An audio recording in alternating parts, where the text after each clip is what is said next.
in Denver, Colorado, and has been waiting for a while. Thanks for waiting, Josh.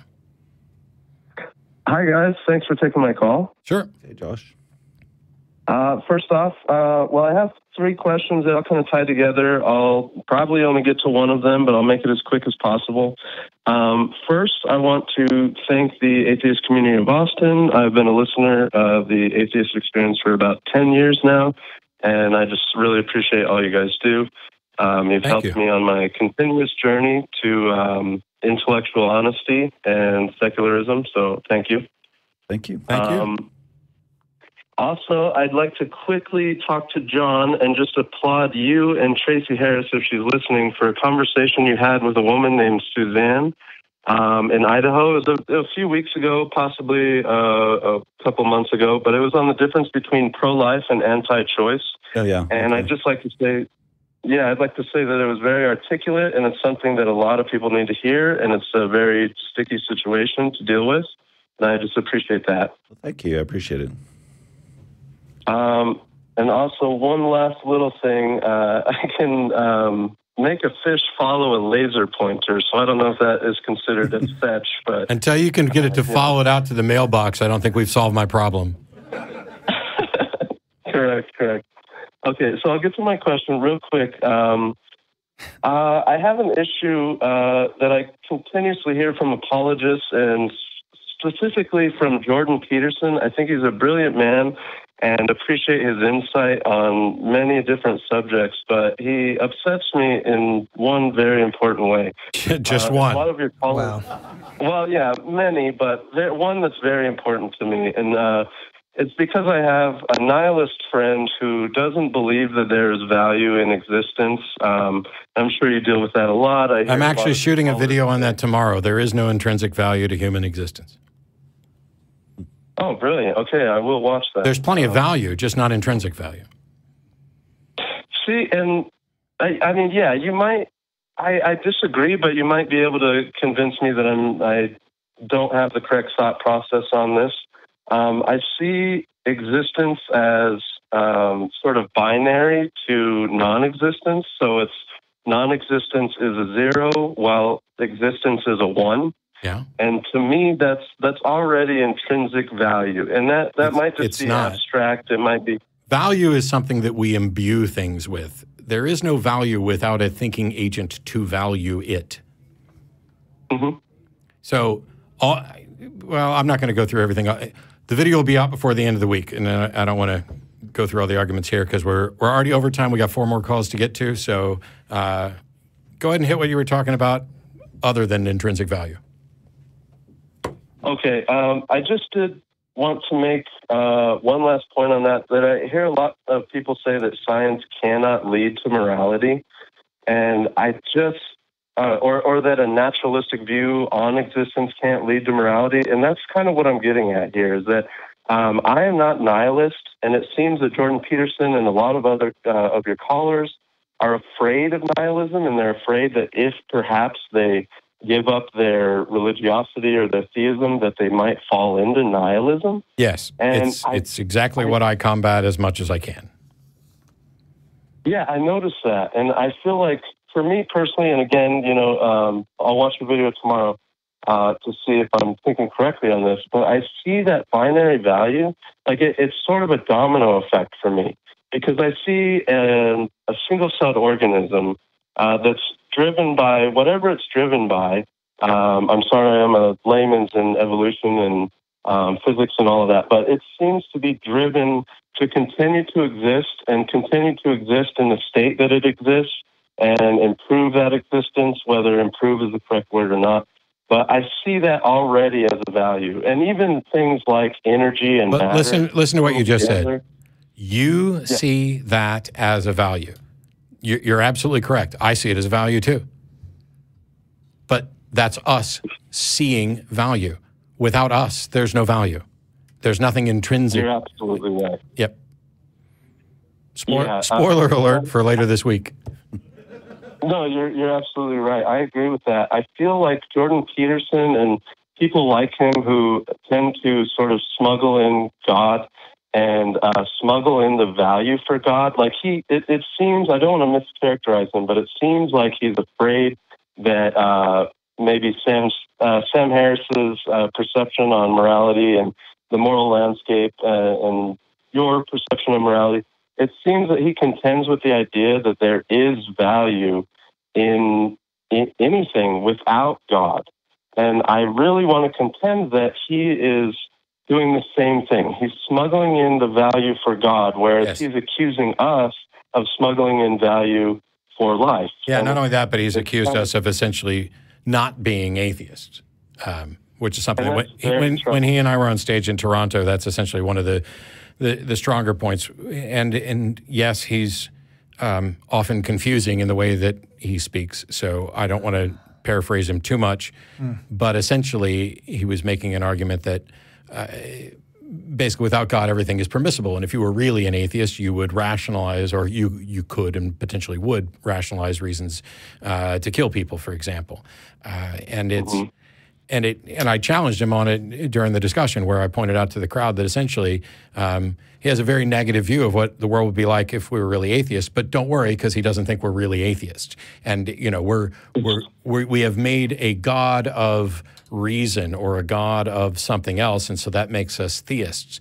And what he's doing there is speaking entirely in utilitarian metaphors, rather than talking about what is. And it's funny for me, especially having, you know, had dinner with the man and sat with him on stage and talked, there are questions you can ask Jordan that are matters of fact in the world, and you'll get a fairly straightforward answer. He will speak from authority when it's about facts of psychology, which may be fuzzy fucking facts to start with. Some of them are. And then as soon as you get into other things, all of a sudden it's, well, I'd need a bunch of months to study whether Jesus was real or not, but I'm a, you know, I guess I could kind of identify as a Christian, and he's throwing God language in because he, I think, and I can't really say what his motivations are, but it seems to me that his motivations are about the utility of it, that it's useful for people to believe in God, even in a metaphorical sense, because that has an effect on our life. And I would agree, believing in God, even in a metaphorical sense, does impact your life. But that doesn't mean that not believing in God is necessarily worse. And when I'm only concerned with the fact of whether or not there's a God, because there's a right way and a wrong way to live, can we find it without a God? How would we go about it? That seems to be a really important question, considering we spent thousands of years now waiting for someone to come up with a valid and sound argument for God, and they've all failed.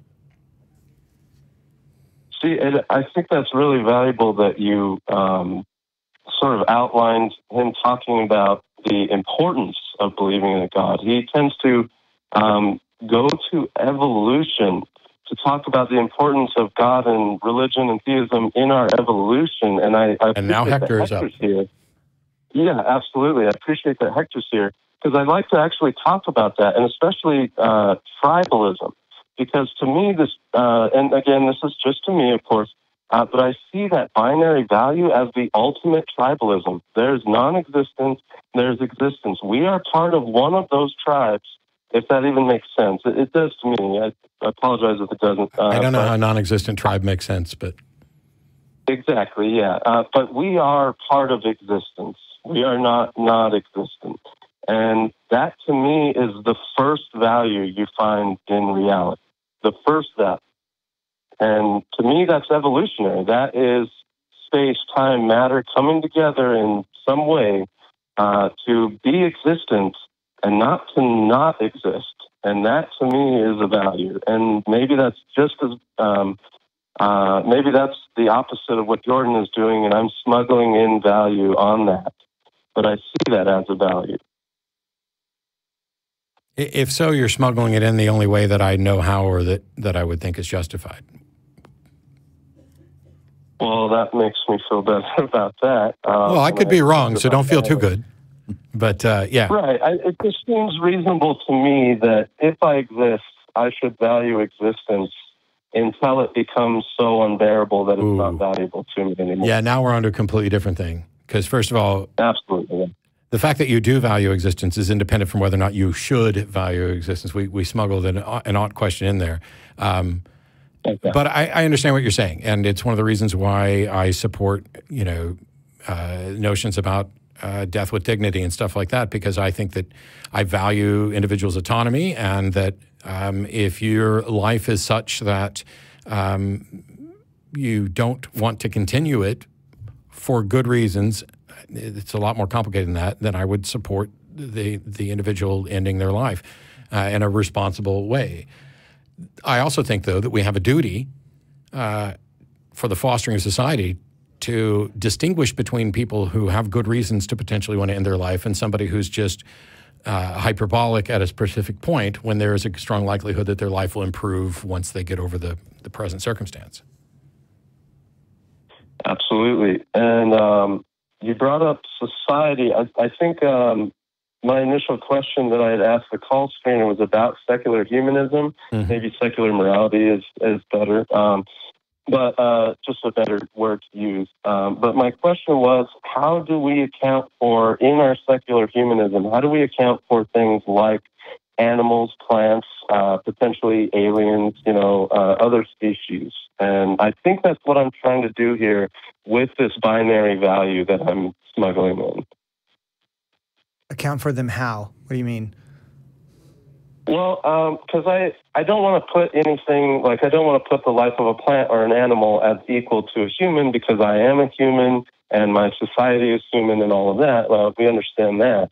Sure. But I want to be able to account for, not just, running over a squirrel because I think it's fun, or not just, stomping on grass and pulling it out or cutting down trees because I think it's fun. If it's valuable to my survival, or in some ways, if it's valuable to my just enjoyment of life, this is easy. Permissible. This is easy and incredibly difficult. So here we go. You're worried about hedonistic tendencies of, if my sole motivation for doing something is that I enjoy it, maybe I could be wrong about what the potential consequences are. That's the reason not to do it, because you don't have enough information to predict what's going to happen in the future. Maybe that squirrel that you enjoyed running over is actually going to make it into somebody's backyard, somebody recovering from a mental illness, and they feed that squirrel and it becomes their companion. You don't know what's going to happen. So the notion that you can, and perhaps should in many cases, do things for pleasure does not mean that you have considered all the potential consequences. And so in the absence of a really solid summary of all the eventualities, there are, erring on the side of caution seems prudent. It's like, oh, I'm never going to need this. It's how we get to hoarders, though, which is probably a bad thing. I don't think I'm ever going to need this, but I'm going to keep it just in case I do. There needs to be a rational process of saying, no, you're never going to need that particular magazine from 1972 that doesn't have anything in there that you would need to reference, because there's also an online version or whatever. It's a complicated thing, but at the end of the day, I think in much the same way you're talking about Peterson and others fearing nihilism, they're also fearing hedonism, that if we don't have these values instilled with us from the alpha god or the religions based on them, then we just won't have those values. And that's not true. No. My life is not valuable to me because somebody said there's a God who holds it in value. It's valuable because I think it's valuable. And the same thing's true for the people in my life. Other species can have empathy. Other species can have notions of fairness. We know that. So those are kind of the rudiments of morality. So one of my favorite videos are those chimps that are getting really pissed off about the unfair treatment of one gets a grape and one exactly. Mm-hmm. But on that note, Josh, we got to try and move on to these other callers and finish out the day, but I appreciate your time, and call us back sometime. I will. I'll call again, and we'll talk a little bit more about abstractions and logical absolutes. I hope that'll be fun. You might want to do that in an email, because I doubt I'm going to go through that again on the show. But thanks either way. Okay, no problem. Thanks, Josh.